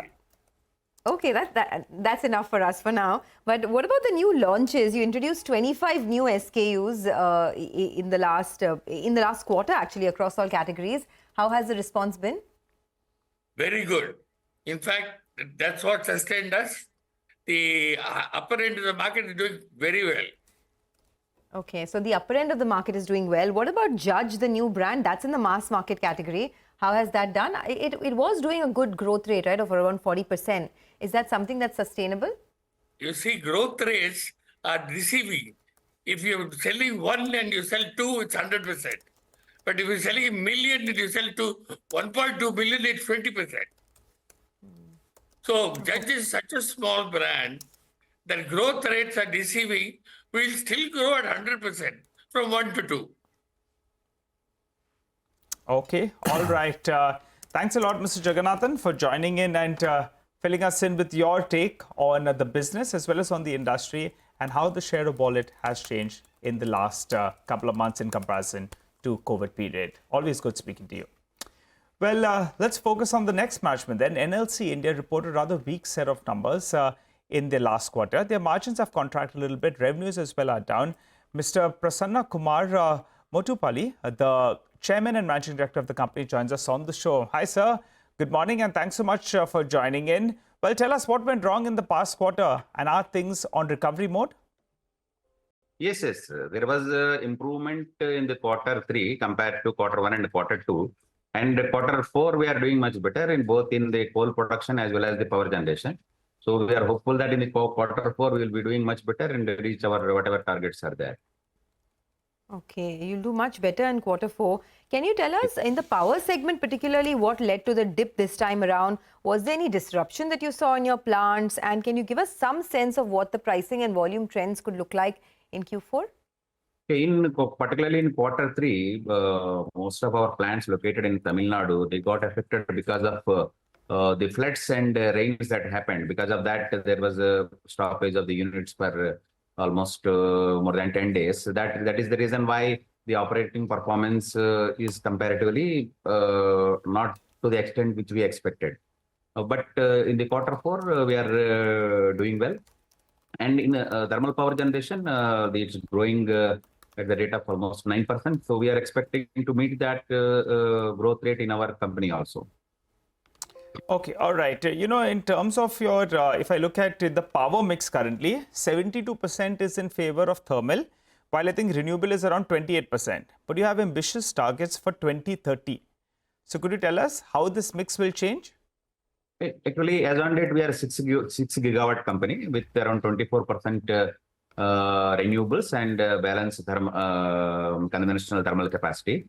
By 2030, we are targeting to become a 17 gigawatt company, where 11 gigawatt from thermal and 6 gigawatt from renewables. The percentage would be around 32 to 34%. And to meet that target, already projects are in pipeline. The renewable capacity of 2 gigawatt projects are already in pipeline in different states. And we are expecting the completion of those projects in next 1.5 years. Okay, all right. So here's Nigel asking you about Nigel, sir, because you've incorporated a newly owned subsidiary, I believe, which is NLC India Green Energy Limited, which is incidentally, I think you have put it out as Nigel. So tell us what is the outlook in terms of this subsidiary and how will it go about its business? Actually, we formed this subsidiary, 100% owned subsidiary, to focus more on green initiatives and renewables. So whatever new projects that are coming, we are adding through this Nigel. And the project in Gujarat is a 600 megawatt, the 810 megawatt project in Rajasthan. All these projects we are adding to Nigel. And also we formed one more subsidiary, NLC India Renewable Energy Limited, that is also 100% owned subsidiary. That we formed for the asset monetization of our existing assets of 1.4 gigawatt. Okay. All right. Sir, Nigel is wishing Nigel all the best in particular, with regard to the outlook on the green side of business. So I had to chuttar it, sorry. Okay. No, that's fine. But can you tell us a little bit about the total capex as well? You have, 82,000 crores in order to reach the 2030 target. How are you planning to fund a lot of these expansion activities over the next 12 to 18 months? In the past, a lot of these projects of yours have seen delays, right? Because of either land acquisition issues, cost overruns, etc. What is the way forward now? Madam, as you rightly said, we are having capex target of 82,000 crores by 2030 for adding almost 11 gigawatt capacity. Recently, Honorable Prime Minister laid foundation stone of our Talabira thermal power station, 3 into 800 megawatt in the state of Orissa, with an investment of more than 27,000 crores capex. And we will be adding a capex of 46,000 crores by 2030 in the thermal power generation, 24,000 crores in the renewables and balance in the coal mining. We in the conventional thermal power generation 70-30 debt equity ratio, and for renewables 80-20, we require around 21,000 crores of equity, and we are planning to fund this equity through the internal resources and the asset monetization program which we are doing for our renewables of 1.4 gigawatt. And Okay. NLC being a AAA star rated company, the debt is not a problem. Okay, okay. So, what do you see? I mean, no, just trying to understand how much of it will be funded through equity, you said?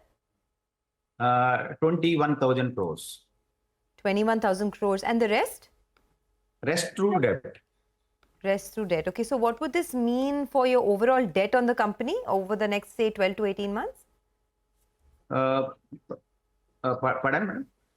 So what would this mean? If you can just help us with the balance sheet as well, what would this mean for the overall debt of the company over the next 12 to 18 months? Next 12 to 18 months, there will not be that much change about the debt on the company. But by 2030, for this 82,000 with the 82,000 crores capex infusion, around 60,000 crores will be the debt on the company. All right, we'll leave it there, sir. Thank you very much for joining us. And we wish you all the best of luck for business. Speak with you soon again. That's NLC India. The market, by the way, has given up about half of the gains which we had. We are up about 40, 45 points. So not a one-way kind of a day. There is, I mean, actually, even yesterday we had, a little bit of up and down in the first hour, and then the market picked up a trend and then marched up and up for the rest of the trading session. What we'll do is we'll take a quick commercial break here. We'll connect with the management of Godrej Properties when we come back on the third quarter numbers. That's coming up. We'll also have the management of Nazara Technologies to talk about their results in a bit from now. Stay with us.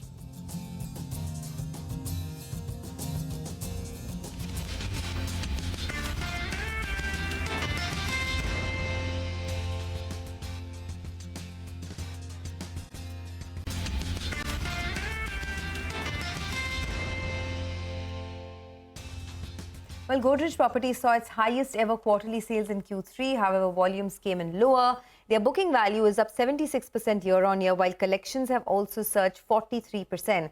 My colleague Sonal caught up with Gaurav Pandey, who is the MD and CEO of Godrej Properties, began by asking him about the company's sales and bookings and also on the volumes of the company. Listen in. Where we're headed towards very exciting phase for us. We've done 13,000 crores worth of inventory sales, which is 6% higher than the last financial year of entire financial year of sales. So we're actually doing far better than we frankly expected ourselves to outdo. So yeah, very exciting phase for us. On the question on the volume growth over value growth, I think frankly it's determined on the projects that we are launching. So if you see all the recent acquisitions that we did in the last 18 months were largely not in the mid-income, but slightly on the premium and premium plus kind of a category, where your average realizations are better, your margins are better, and therefore it's sort of you're moving up the value chain. So instead of million square feet, your metric that you tend to target more is on the booking value that we are looking at.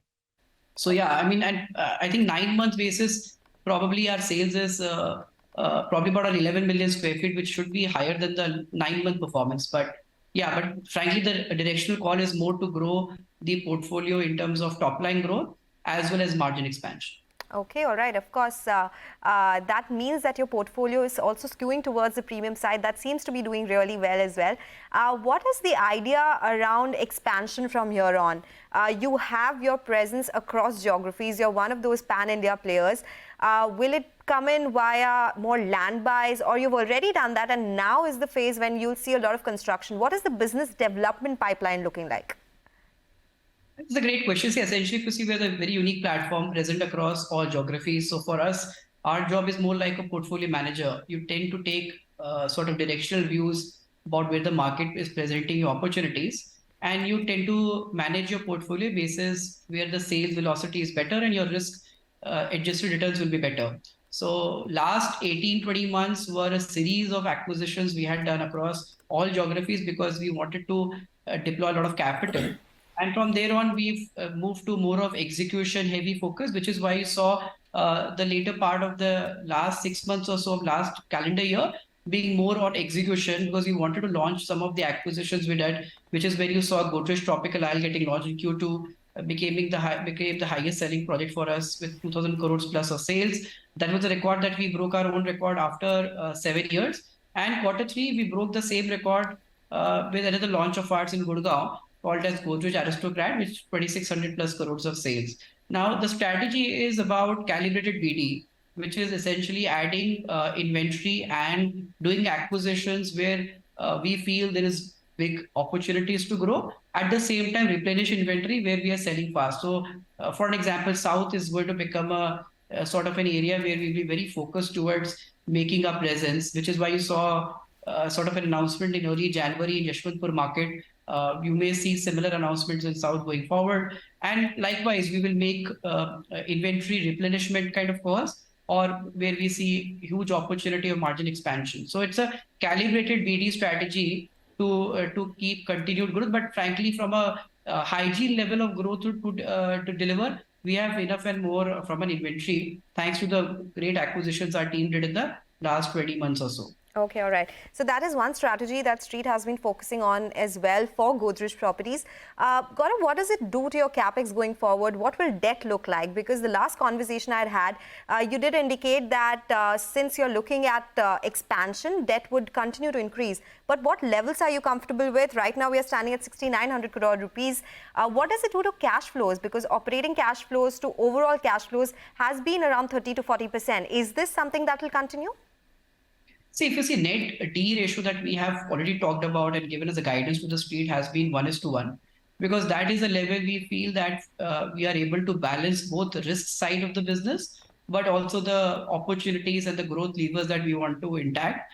On the operating cash flow, essentially to see our business, in Q3, we did about 2,411 crores worth of collections, which was like a 43% Y-on-Y growth.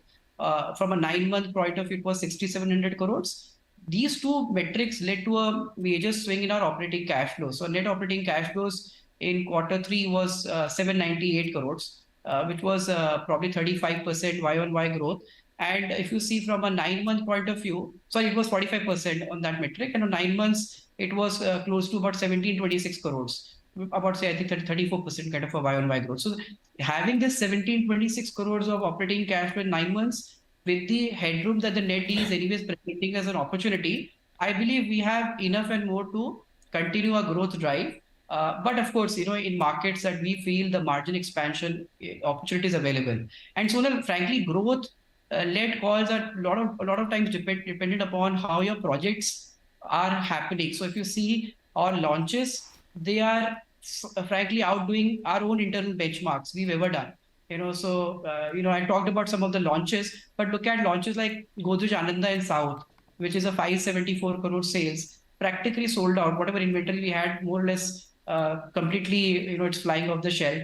We had a project called Godrej Avenue 11 in Mahalakshmi market of Mumbai, which was a late September launch, and it was something like 330 odd crores we did in Q3, but we did another 350 plus crores in Q3. So it's something like 687 crores in practically 4 months. So when you see this kind of uptake, I think it requires prudent reinvestment strategy, but of course, very targeted, very specific, where you're very confident on margin expansion and sales growth. Okay, all right. Last question before I let you go. Deliveries, the guidance that you'd given, 52% of that has been achieved. For business development, 56% is achieved. You're confident Q4 will take care of the rest of the guidance? Yeah, I mean, to be very frank, when we see guidance, especially on metrics like business development, I think we're not really pressurized to meet the guidance. It is more about if we see the opportunity of investment available, we might even do more and we might be slightly less. But of course, our endeavor is always to hit the guidance on BD. But there is no desperation to hit the investment target per se. But yes, on the execution side, as you rightly mentioned, we did about close to about 6.5 million square feet of occupancy certificates, led OCs, basically projects that we got in completion. That is a guidance we have given to the Street at 12.5 million square feet. So heavy Q4, and I think they're very reasonably very confident that we should be able to hit that as well. So that's sort of a metric that we are very, very focused upon. And business development, opportunities currently suggest we should be able to hit it and frankly even exceed it. But we're not driven by that. That's the only limited point. Okay, all right. Well, let's focus on a couple of stocks that are in focus. Naveen Fluorine is down in trade on the back of a weak showing in Q3. Sonal's tracking that stock. She's going to give us a quick analysis. Sonal? Well, yes, it was a weak set coming in from Naveen Fluorine below the pole. In fact, a big miss on margins that came in at 15.1% versus a pole of 22.2%. Even on a YY basis, it's a weak set. Revenues declined 11%, EBITDA is down 51%. Margins, they have contracted around 1,200 basis points, leading to a profit decline of 27%. Now, the company in its con call did indicate about the new CEO that they have shortlisted some candidates and they will be deciding on this soon. This will be a big trigger for the stock because since the time Mr. Radish Velling has quit as the CEO in December, there has been no update on that. So this is one thing that the street will be watching out for. It has been underperforming since. They said that business was impacted. It is because of deferment of campaigns. There was no cancellation. They will be doing it in coming quarters and margins will see a recovery subsequently. Specialty and CDMO recovery is tilted towards second half of FY25. So still looks like there's some time for recovery as far as demand is concerned and pricing is concerned as well. So the stock will be in focus on the back of that. Thanks a lot for that, Sonal. But our eyes need to go on IEX. That's because of the flashes that are up for you on the screen. Remember, despite the numbers looking good, despite volumes picking up, this is the big, risk to the stock. And now the problem is that CERC has provided enabling provisions to implement market coupling of power exchanges. That's what will make, IEX lose their current edge, in the markets with regard to the volumes out there. And that explains why the stock has come in there. So any kind of movement on power coupling, well, market coupling, that's not very, very good news for them. And CERC says that the necessary software to develop in 2 months, they're currently running a shadow pilot for this particular, market coupling. So we'll try to get in Vivek to give you more details. And this has always been an overhang. So irrespective, the performance is improving. Till we get clarity on this front, it's a problem. And now there appears there is some forward movement. So that's the reason why the stock has moved to the low point of the day as we speak. Okay, by the way, the market, a lot of interesting stocks, you need to keep an eye out on. Indian Hotels is at a fresh 52-week high. So just keep an eye out on that. It's been a big theme, right? This entire travel and luxury space. But let's get back to tracking IEX. Vivek is here to give us the latest on that. Vivek, over to you. Well, absolutely right. So this has been an overhang as far as IEX is concerned for quite some time now. So last what had happened was that CERC, which is the market regulator, had gone ahead and asked all of the stakeholders as far as the power exchanges are concerned to go ahead and give their comments as far as implementation of market coupling was concerned. So all of the participants have gone ahead and given their recommendations to the committee for this particular market coupling. So after that, CERC yesterday, this is a document dated 6th Feb, has gone ahead and said that now we will take one step forward. Number one, they're saying there is a need for more evidence-based results. Along with that, they are saying this particular results will actually help us decide on the potential benefits that market coupling can give to market participants of the power exchange and to the overall power system. So what is it that the CERC has directed Grid India to do? They've gone ahead and directed the grid operators to run a shadow pilot of market coupling for the next 4 months. That particular market coupling pilot will start once the software for the implementation of market coupling is ready. Next, what will happen is that Grid India will develop the software. This is for coupling of RTM, which is the right to match. Along with that, there will be a coupling that will be implemented, number one, in the day-ahead market, the DAM market. Also, SCED, which is Security Constrained Economic Dispatch, that too will be taken into account. And lastly, the day-ahead market for all of the 3 exchanges that are currently competing. Post the 4-month implementation of the dummy pilot, post that is when CERC will go ahead and take a decision on how and when to implement market coupling. But overall, this continues to remain an overhang as far as IEX is concerned. And if market coupling is implemented in the Indian power market, that is expected to take away significant market share from IEX and then go ahead and give it to the other power exchanges that are there in the market.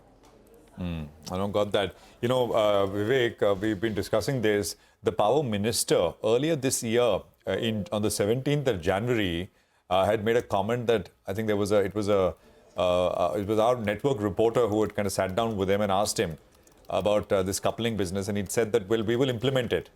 It's one nation, one grid. Those are his comments.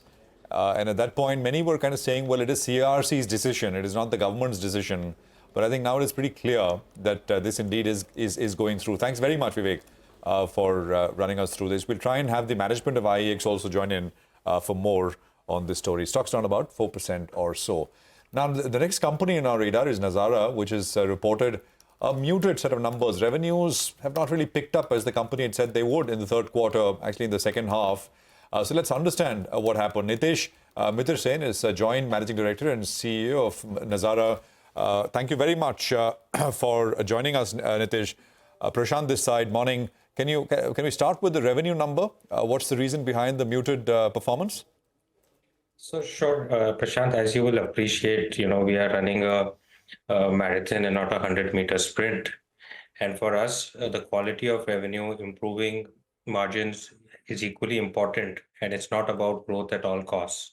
In this quarter, we saw some challenges in our ad tech business as well as our open play business, which is the skill-based real money gaming. As you know, that is impacted by GST.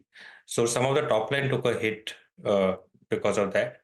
But as you can see, despite flattish revenues, our EBITDA has grown by 24% and our PAT has actually grown by over 40%. So I think for us, it's really important that we're setting a very strong platform and very strong foundation for much larger growth in the coming year in a very profitable manner. Would you say, as compared to what you yourself guided on the con call after second quarter, this is a bit of a, you were expecting better numbers? So maybe unexpected challenges? I think we expected the ad tech to grow a bit better. And also the impact of the RMG business came in from 1st of October. So you're actually seeing this full impact in Q3. On ad tech, particularly, revenues have gone down 44% in Q3 and Q2 it was down 37%. You spoke about the loss of one customer as well. What's the latest on that? So you're referring to the ad tech business because our overall revenue is up 2%. So I'm talking specifically about ad tech, yeah. Yeah. So for the ad tech business, you're right. Year-on-year revenue decline was 44%. But the good news is that our EBITDA year-on-year is down only 17% in this quarter compared to 9 months, 39% or so. So we're actually catching up on the EBITDA very fast because our ad tech margins have gone up quite significantly. So I think we're in the right direction. And I think next year you will see a resurgence in this business for us. Okay. Across the board, actually, there's a bit of pressure in most businesses. I mean, Kidopia, for example, is struggling to get new subscribers. Gaming revenues are down in Q3. Just trying to understand, are you expecting any revival anytime soon?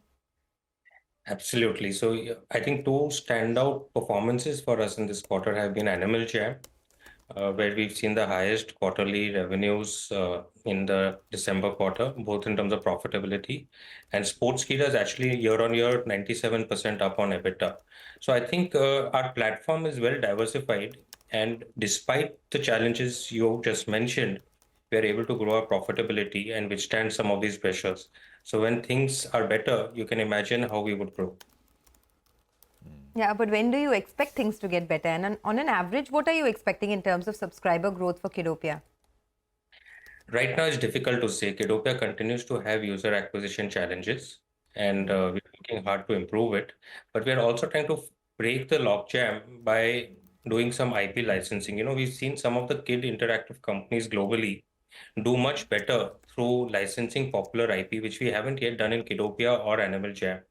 We're in advanced conversations with some large global IP holders to do this in the kids space. And I think that could be one great way for us to bring back this, momentum to this business of Kidopia.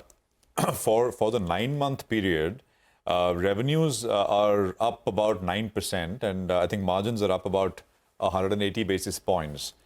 Yes. Could you provide us with some sort of guidance for the full year? What will the numbers look? And for FY25, what should we expect?